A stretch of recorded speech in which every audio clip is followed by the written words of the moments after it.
Glórias a Deus. Cumprimento os amados irmãos com a graça e a paz do Senhor. Amém? Vamos estar assim meditando na palavra do Senhor, na carta do apóstolo Paulo aos Romanos, capítulo 12, versículos 1 e 2. Versículos bastante conhecidos já pelos irmãos. Diz assim a palavra do Senhor: Rogo-vos, pois, irmãos, pela compaixão de Deus, que apresenteis os vossos corpos em sacrifício vivo, santo e agradável a Deus, que é o vosso culto racional.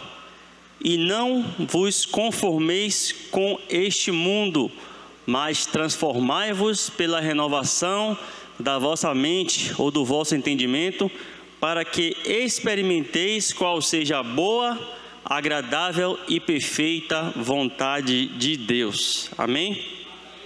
Vou pedir licença aos irmãos, porque eu vou ler algumas coisas que eu anotei aqui, para eu não esquecer. Eu anotei para não esquecer, alguma coisa eu vou ler aqui, viu, irmão? Essa carta do apóstolo Paulo aos Romanos é um livro extremamente atual para a igreja de todas as épocas, inclusive a nossa época. Eu posso dizer que é uma carta atemporal. Ela não fica velha, ela não fica fora não de moda, né, mas não fica fora do contexto. É uma carta que foi escrita aproximadamente 2000 anos atrás, mas cujos ensinamentos ainda permanecem muito úteis, permanecem bastante necessários para nós ainda neste tempo. Então, não foi algo que ficou para trás, né? Não foi como algumas coisas que a gente percebe que são mais histórias, não. A carta do apóstolo Paulo aos Romanos serviu para a igreja naquele tempo, serviu para a igreja após aquele tempo e serve para nós hoje.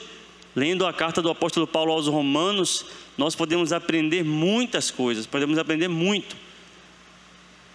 Há quem diga que essa carta, né, alguns teólogos eles têm essa carta como uma base do Evangelho, a carta do apóstolo Paulo aos Romanos. Por quê? Porque nesta carta está contidos os principais assuntos acerca do Evangelho, acerca da passagem de Cristo pela terra aqui, acerca da justificação pela fé e algumas coisas mais. Nessa carta encontramos profundas instruções no tocante à vida e à doutrina, ou ao ensinamento. De todas as epístolas que o apóstolo Paulo escreveu, a epístola aos Romanos é a que contém a maior exposição de sua parte sobre o Evangelho. A possibilidade mais provável é que a igreja de Roma foi iniciada por judeus e prosélitos que haviam testemunhado os milagres do Pentecoste. Ao retornarem aos seus lares em Roma, essas pessoas começaram a se reunir como uma pequena comunidade local. A igreja em Roma, os romanos, era uma igreja que era composta pelos judeus e pelos gentios.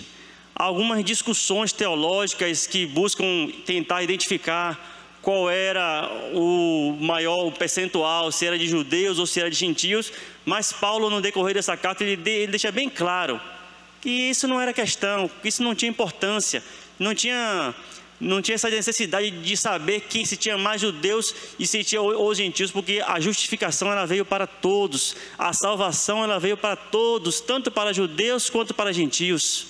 Então Paulo deixa bem claro isso na carta aos Romanos, apesar daquela igreja ser uma igreja composta por esses dois tipos de pessoas, mas a salvação era igual, idêntica. O amor de Deus por eles era o mesmo amor, e Paulo procura, ao escrever a carta aos Romanos, deixar isso bem claro.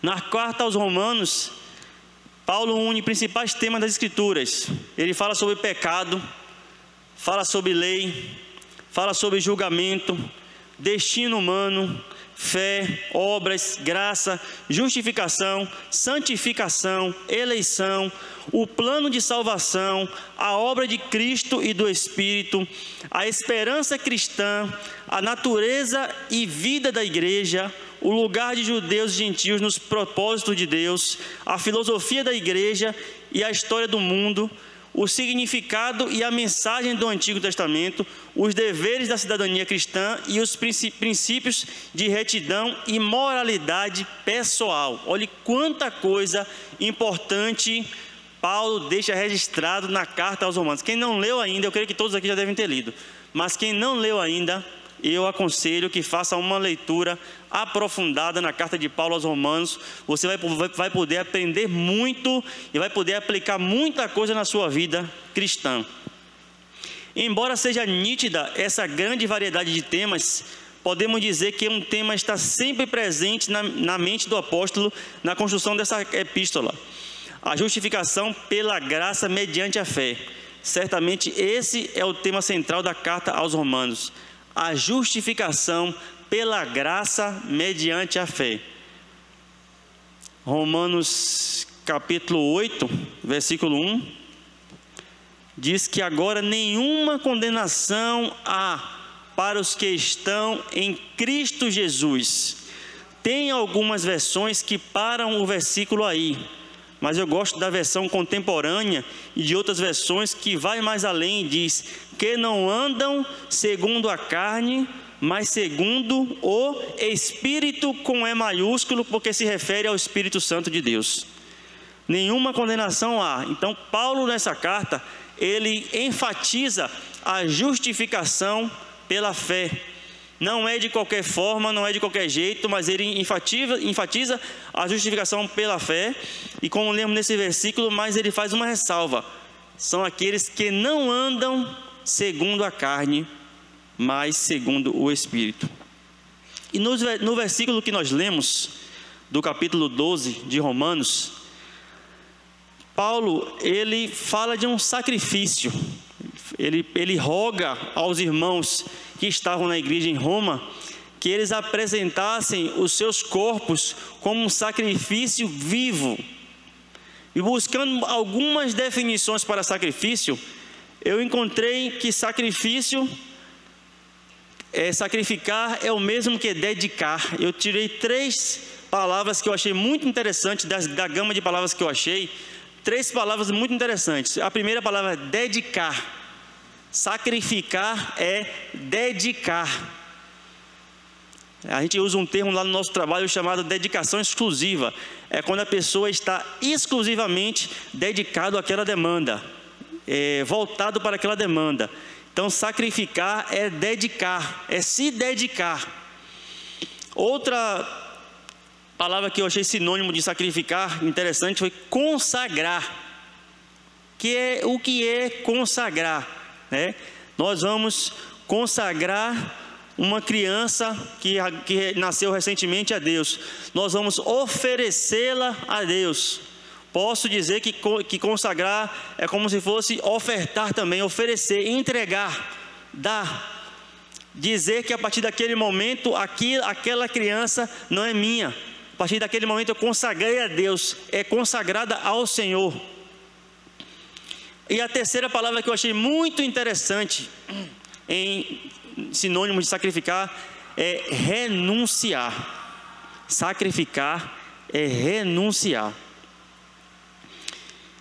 E ele fala aqui, ele não fala simplesmente aqui de um sacrifício qualquer, um sacrifício comum. O apóstolo Paulo, quando ele escreve aos Romanos, ele diz: olha, rogo-vos pela compaixão de Deus. Eu imagino ele falando: olha, meus irmãos que estão em Roma, pelo amor de Deus, apresentem seus corpos como um sacrifício vivo. O sacrifício precisa ser vivo. O sacrifício não pode ser morto, precisa ser vivo. Um dos requisitos para o sacrifício era que o animal escolhido estivesse vivo. Não poderia ser apresentado um animal já morto para ser sacrificado. O animal teria que ser sacrificado vivo. O sacrifício, um dos requisitos que Deus instituiu era que esse sacrifício fosse vivo, que o animal ele viesse vivo. Se não houver vida, o sacrifício não tem sentido. Para que o sacrifício tenha sentido, é preciso que tenha vida. Esse sacrifício vivo acontece quando conseguimos provar a Deus que o amor a Ele está acima das nossas vontades, desejos e gostos. Sacrificar é perder para ganhar. Existe até uma música que fala assim: se eu me humilhar diante do teu altar e sacrificar aquilo que eu me custar, tu inclinarás os teus ouvidos ao meu clamor. Se eu me humilhar e sacrificar aquilo que me custar. O sacrifício, quando eu faço um sacrifício a Deus, eu estou ali dizendo a Deus, em outras palavras, provando a Ele que o meu amor por Ele está acima das minhas próprias vontades. Por isso, renúncia também é sinônimo de sacrifício. Sacrificar é provar a Deus, mostrar a Deus que o seu amor por Ele está acima da sua própria vontade. É cumprir um dos 2 mandamentos nos quais Jesus resumiu toda a lei: amar a Deus sobre todas as coisas. Verdadeiramente amar a Deus sobre todas as coisas. Existiu uma prova aí na Bíblia.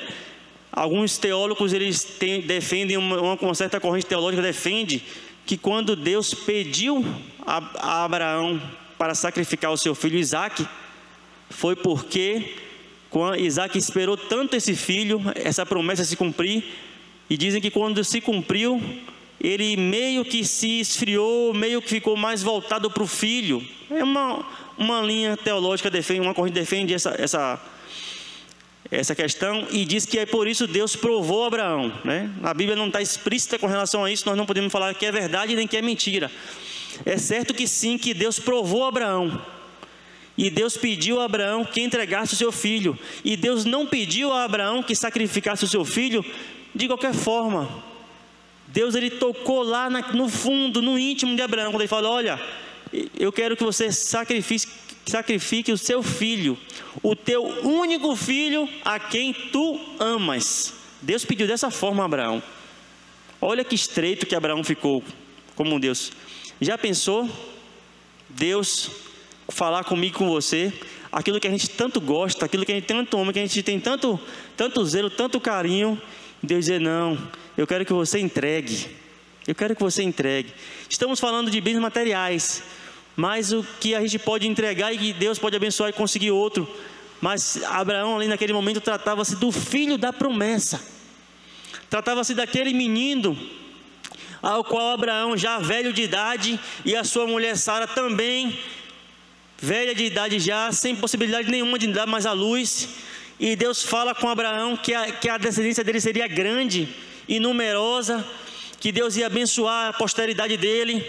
E Abraão ali meio que sem entender, e para provar isso, para demonstrar o que Deus queria fazer na vida de Abraão, Deus manda que Abraão saísse da sua tenda e olhasse para o céu. Quando Abraão olha para o céu, o que é que ele vê? Milhares e milhares, incontáveis, infinito de estrelas no céu. E Deus: olha, você pode contar essas estrelas que tem no céu, Abraão? Abraão diz: não, Senhor. Pois é, eu vou fazer a sua descendência como essas estrelas aí, ó. E eu vou fazer dessa forma na tua vida. E agora Deus pede a Abraão aquele filho da promessa, aquele filho onde iria se cumprir uma promessa de Deus, e desse jeitinho mesmo que Deus pediu: o teu filho, o teu único filho, aquele a quem tu amas. E a Bíblia vai nos dizer que Abraão mesmo ele acorda cedo. Abraão tinha servos, Abraão era um homem rico, abençoado por Deus. Abraão não se preocupava para onde ia, porque onde ele ia, ele sabia que a bênção do Senhor estavam acompanhando ele. E como nós falamos hoje, tem gente que fica correndo atrás de bênção. Eu já falei e não me canso de repetir: as bênçãos já estão prontas para nós. Nós é que muitas vezes não estamos preparados para herdar as bênçãos do Senhor. No momento que nós estivermos preparados, nós vamos sim herdar. Deus vai fazer chegar até nós. As bênçãos nos seguem e nos acompanham, como acompanhava Abraão. Pelo menos é para ser assim. E Abraão ali acorda de madrugada, olhe, porque ele não foi chamado pai da fé, ele não foi chamado amigo de Deus, né? E o nome dele não ficou registrado na história de forma tão forte, por qualquer coisinha, não.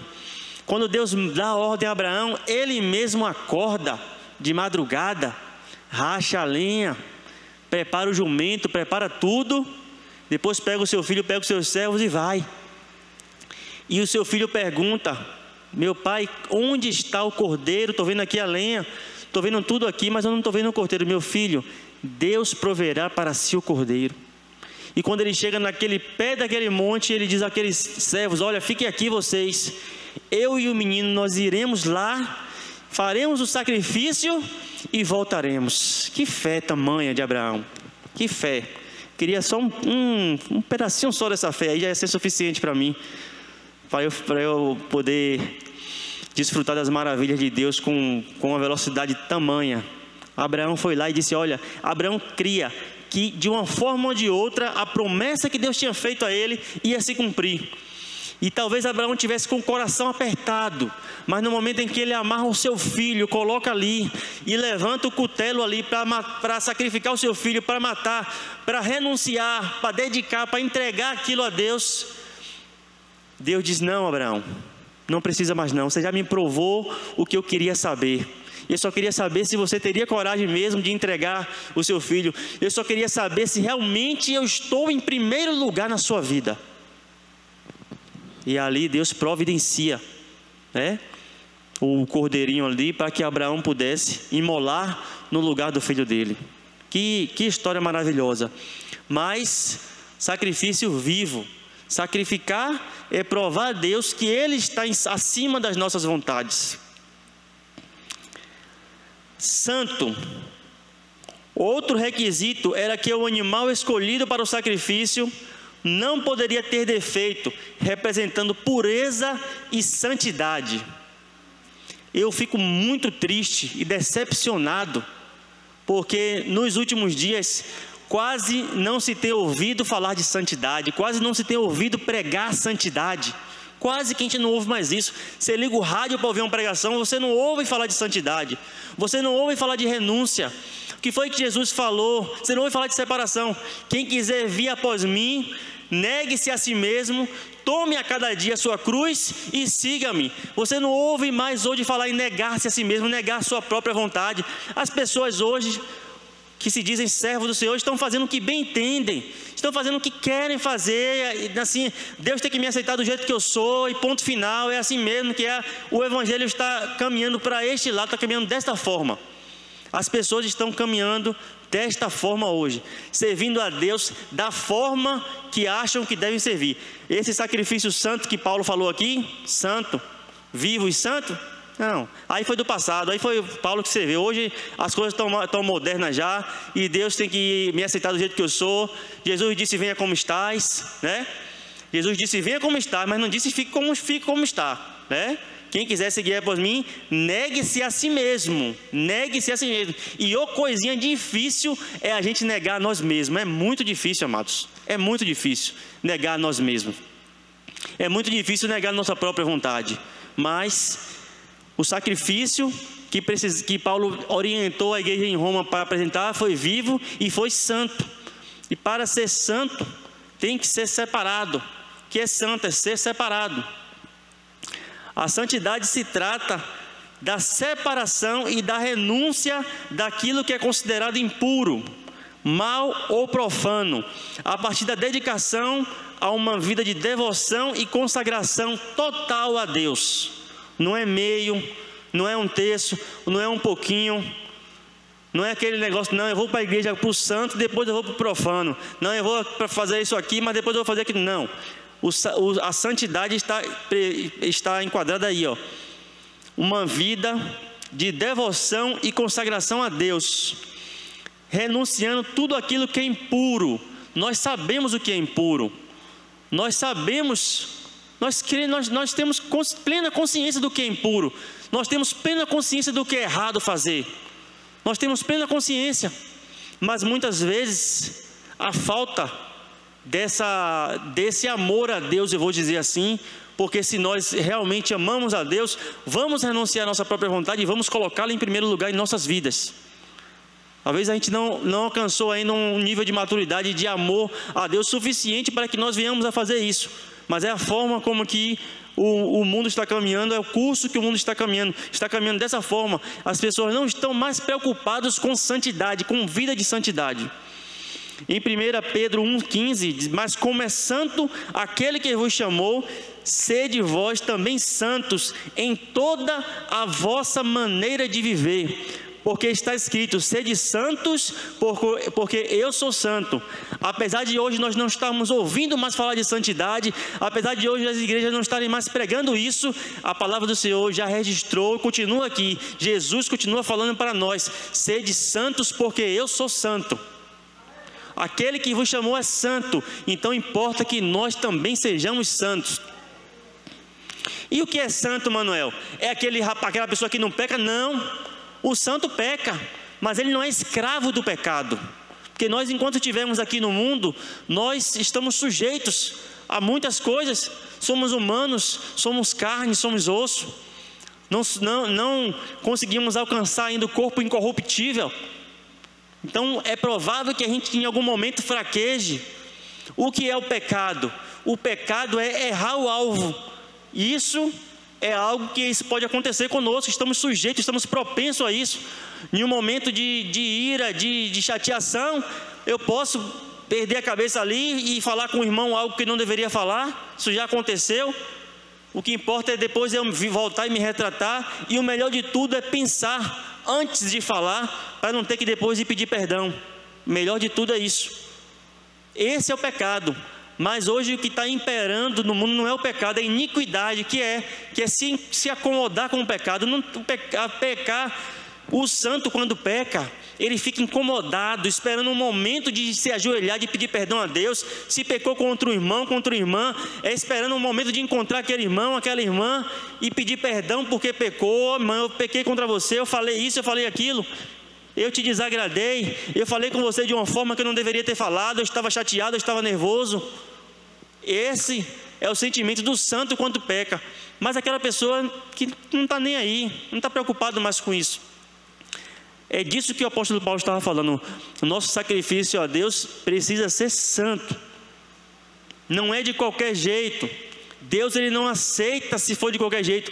No Antigo Testamento, lá em Levítico, Deus passa as orientações de como deveria ser o sacrifício, todo aquele ritual, todo aquele processo de como deveria ser, e Deus queria que fosse feito daquela forma. Não adiantava levar um animal doente, coxo, aleijado, porque Deus não iria receber aquele sacrifício. Precisava ser puro, ser perfeito, para que Deus pudesse aceitar o sacrifício. Outra coisa que o apóstolo fala: vivo santo e agradável a Deus. Agradável a Deus. E muitas pessoas não têm tido a noção do que de fato seria agradar a Deus. Muitos acham que agradar a Deus é simplesmente vir à igreja. Não, vou para a igreja hoje que eu vou agradar a Deus. Muitos acham que agradar a Deus é... Não, vou orar aqui para agradar a Deus, 10 minutinhos agradar a Deus. Muitos acham que agradar a Deus é, sei lá, cantar uma música. Vou cantar uma música evangélica aqui. Tem até pessoas que não servem ao Senhor, mas que botam lá a sua música gospel, que conhecem as músicas evangélicas e acham que agradar a Deus se resume a essas coisas. Essas coisas agradam a Deus, sim. Quando você se dobra para orar, para falar com Deus, Deus se agrada. Quando você ora, lê a palavra, ministra a palavra, prega, Deus se agrada muito disso. Mas o agradar a Deus não resume-se a essas coisas. Agradar a Deus vai muito mais além disso. Agradar a Deus vai muito mais além de simplesmente orar, ler a Bíblia, pregar. Quantos pregadores estão aí? Pregadores da palavra de Deus, que você vê pregando, você se sente impactado com aquela palavra.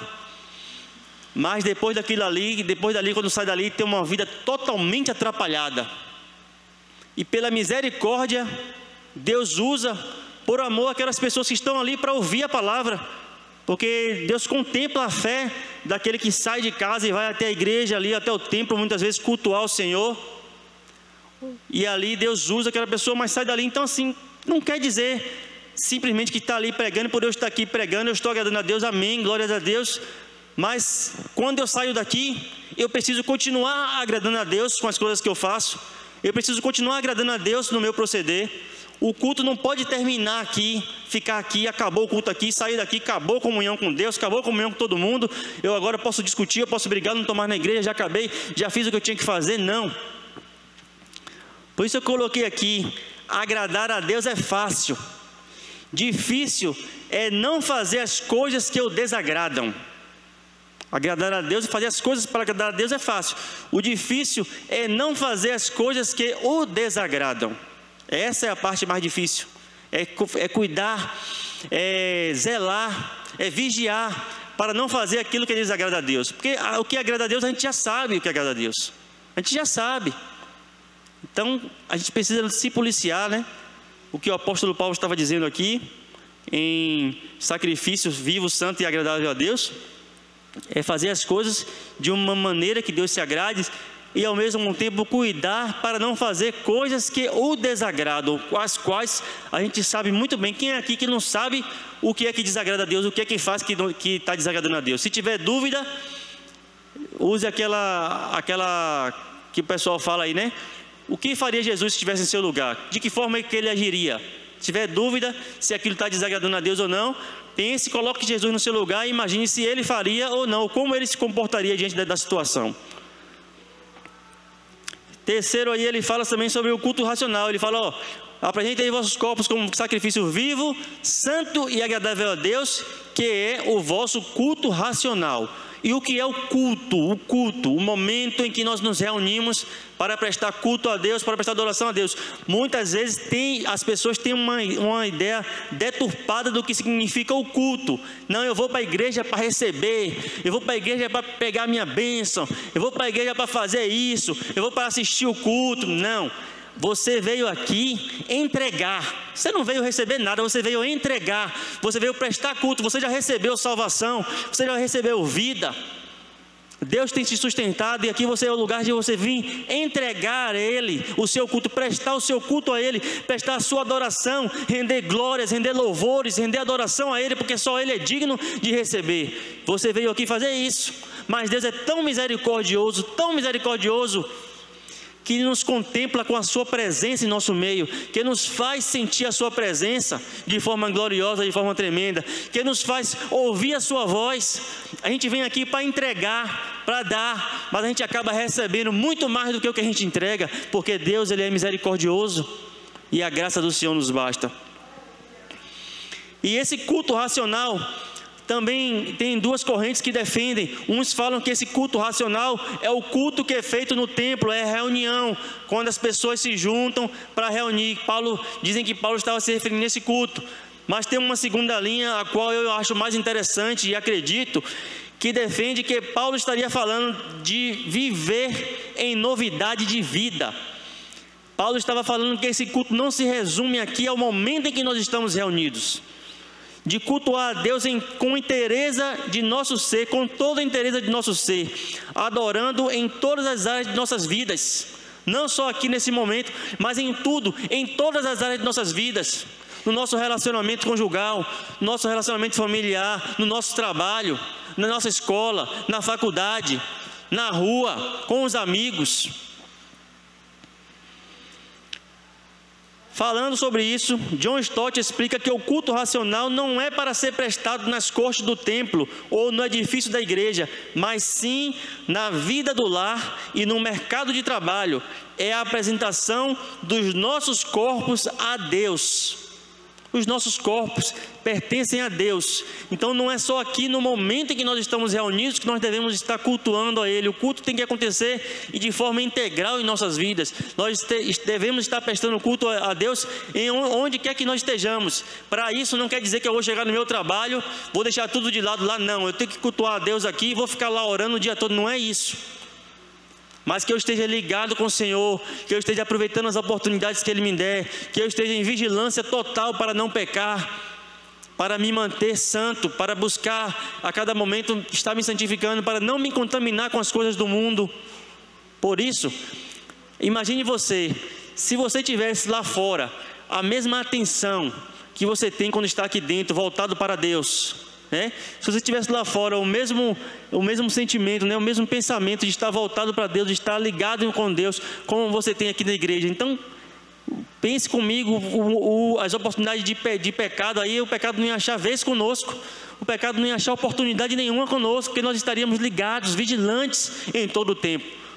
Por isso o apóstolo Paulo fala, olha, nós defendemos essa linha que diz que o culto racional ele continua quando a gente sai daqui, não se resume a esse momento que nós passamos aqui. E não vos conformeis com este mundo. Não vos conformeis com este mundo, versículo 2. Nos últimos dias a igreja tem sido bombardeada com ensinos, modismos, novidades, ideologias e outras coisas que estão vindo para tirar o foco dos santos. Fomos chamados para fazer a diferença, para ser sal e luz e não para nos igualar. Nós estamos aqui não para ser influenciados pelo mundo. Muitas vezes acontece, vem uma moda aí, chega no mundo aí uma moda e aí espalha, quando você vai ver, está dentro das igrejas já a moda. Ah, é uma roupa, um modelo de roupa que apareceu aí, espalhou aí, está em todo lugar, aparece dentro da igreja também. Ah, é isso que aconteceu aí, aparece dentro da igreja. É uma gíria que aparece aí no mundo, e aí daqui a pouco quando você vê, tá os crentes tudo falando aquela gíria ali. Tem hora que fala uma coisa que a gente nem sabe o que significa, vai procurar saber, vai para o dicionário, vai para o Google ver o que é que significa, mas é o quê? É uma gíria nova que está no mundo e a igreja já copiou. Nós não fomos chamados para ser influenciados. Jesus falou, olha, vós sois o sal da terra e a luz do mundo. Nós estamos aqui para fazer a diferença. Se tem alguém que tem que ser influenciado, é o mundo ser influenciado por nós. É o mundo olhar para nós e dizer, olha, eu quero servir ao Senhor, igual a vez aquele fulano, aquele irmão ali servindo, ó. Se um dia eu for crente, a gente fala assim, né? Se um dia eu for crente, eu quero ser crente igual a fulano. Por quê? Porque ele olha para a pessoa e vê Cristo nela. Ele olha para você e vê Cristo em você. Quantas pessoas do mundo aí já lhe procuraram para dizer assim, ó, fulano, ore por meu irmão, ore por minha irmã. Ele está precisando de oração, está doente. Por quê? Ele reconhece que muitas vezes ele imagina, né, que não tem condições, que não tem um traquejo, que não tem, em tese, a qualificação para chegar até Deus, para orar até Deus, mas ele olha para você e reconhece você como essa pessoa que está próximo de Deus. Ele se enxerga distante de Deus ao ponto de não querer clamar, que não querer orar, ou de mesmo não acreditar que a sua oração vai ser ouvida, mas ele olha para você e enxerga Deus em você, e é assim que tem que ser mesmo. Tem que olhar para nós e ver Deus em nós. Mas isso não se alcança de qualquer jeito. Se nós não estivermos com nossos corpos apresentados a Deus como um sacrifício vivo, santo e agradável, isso não vai acontecer. E não podemos nos conformar, não podemos aceitar as coisas que o mundo está impondo. Não podemos nos conformar, não podemos aceitar. Fomos chamados para ser diferente e precisamos fazer a diferença. O sal faz a diferença ou não faz? Como uma comida sem sal e como uma comida com sal, para você ver se não faz diferença. Depois que eu fiquei com esse problema aí, eu não estou mais consumindo açúcar. Mas pense aí que o açúcar não está me fazendo falta nenhuma. Agora minha esposa que faz a minha comida e não bota um pouquinho de sal para ver. O sal faz diferença. Tem que ter o sal, não pode faltar. E nós somos esse sal. Nós é que estamos aqui para fazer a diferença no mundo. Nós fomos colocados aqui para isso. Nós fomos colocados aqui para iluminar. Nós fomos colocados aqui para trazer luz. Se a gente se iguala, se a gente deixa se influenciar, se a gente se conforma com esse mundo, indo de encontro ao que Paulo falou à igreja de Roma, não faz sentido estarmos aqui. Não faz sentido. Não faz sentido o propósito para o qual Deus está nos mantendo aqui. Não faz sentido, amados. Precisamos, não podemos nos conformar. Precisamos ser inconformados com este mundo. Não podemos aceitar o que esse mundo está impondo, essas ideologias, esses modismos, essas coisas que estão acontecendo. Pode até chegar, mas vai ficar aqui da porta para fora. Aqui dentro não vai entrar. Precisamos nos comportar desta maneira, para que nós possamos experimentar o que Deus tem preparado para nós. Não vos conformeis com este mundo, mas transformai-vos pela renovação da vossa mente. Mente renovada. Transformai-vos pela renovação da vossa mente. Mente renovada, mente de Cristo. Vamos esquecer o que para trás ficou, vamos esquecer o que passou e vamos agora buscar ter a mente de Cristo, a mente renovada. Vamos pensar como Cristo. Vamos tentar olhar como Cristo. Vamos ter a nossa mente renovada. Não se conforme com esse mundo. Tenha a sua mente renovada. Não deixe sua mente se amoldar a tudo isso que está acontecendo hoje. Não deixe que sua mente venha a ser renovada. mente de Cristo, que a sua mente venha a ser renovada pela palavra de Deus. Quando nós meditamos, quando nós permitimos que Deus fale conosco através da nossa palavra, da palavra dele, e quando nós permitimos que esta palavra nos transforme, a nossa mente ela vai se renovando a cada dia. Nós temos essa mente renovada, a renovação dessa mente vem através da palavra de Deus, a palavra de Deus que nos traz entendimento para que essa mente seja renovada. Aquele que não lê, aquele que não medita, aquele que não busca ouvir a voz de Deus através da sua palavra, não pode ter uma mente renovada, vai ter uma mente cauterizada, vai estar vulnerável às setas do inimigo. Mas precisamos que a nossa mente seja renovada, e esse renovo nós encontramos na palavra de Deus. É a palavra de Deus que preenche a nossa mente, que preenche o nosso entendimento. Se sua mente tiver se está cheia de alguma coisa, pesada com alguma coisa, que esteja cheio da palavra de Deus, que esteja transbordando da palavra de Deus, que nós venhamos de fato esconder a palavra de Deus no nosso coração, para que nós não venhamos a pecar contra Ele, mas que a nossa mente, que nós não venhamos nos conformar com esse mundo, mas a nossa mente venha a ser transformada pela palavra do Senhor e renovada pela palavra do Senhor. Para quê? Para que nós possamos experimentar qual seja a boa, perfeita e agradável vontade de Deus. Em resumo, se a gente for ler esse texto de trás para frente, a gente vai entender que para que nós possamos experimentar a boa, agradável vontade de Deus, nós precisamos apresentar os nossos corpos como um sacrifício vivo, santo e agradável a Deus, que é o nosso culto racional, e nos transformar pela renovação do vosso entendimento, da vossa mente, não vos conformar com o mundo, e nos transformar com a renovação da nossa mente. Se nós não fizermos isso, não estivermos apresentando nossos corpos como um sacrifício vivo, santo e agradável a Deus, e não tivermos, e não nos conformarmos com esse mundo, se nós não fizermos isso, nos conformar com o mundo, não nos apresentar como sacrifício e não nos conformar com esse mundo, nós não vamos poder experimentar a boa, perfeita e agradável vontade de Deus.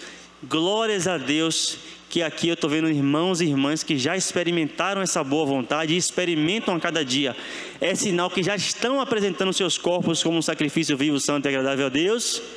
Não estão conformados com esse mundo e estão com as suas mentes renovadas pelo poder da palavra de Deus.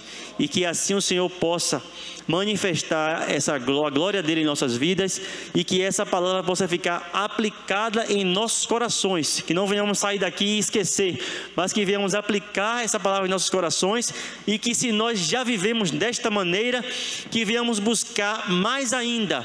Se nós já vivemos uma vida de santidade, que venhamos nos santificar a cada dia, porque a conversão, ela acontece de forma gradativa. Ninguém chega aqui em um dia e no outro dia já acorda convertido. Nós vamos lutando, nós vamos negando a si mesmo a cada dia, carregando a nossa cruz, renunciando uma coisa hoje, renunciando uma coisa amanhã. Hoje eu não consegui não, mas amanhã eu vou conseguir, em nome de Jesus. Senhor, me dê força. E a gente vai indo. Daqui a pouco a gente está lá, ó, no lugar que Deus quer, no centro da vontade do Senhor, que é onde Ele quer que nós estejamos, que é onde nós estamos nos esforçando para caminhar e chegar lá, e naquele grande dia poder encontrar com o Senhor e desfrutar de tudo aquilo que Ele preparou para nós. Amém? Graças a Deus.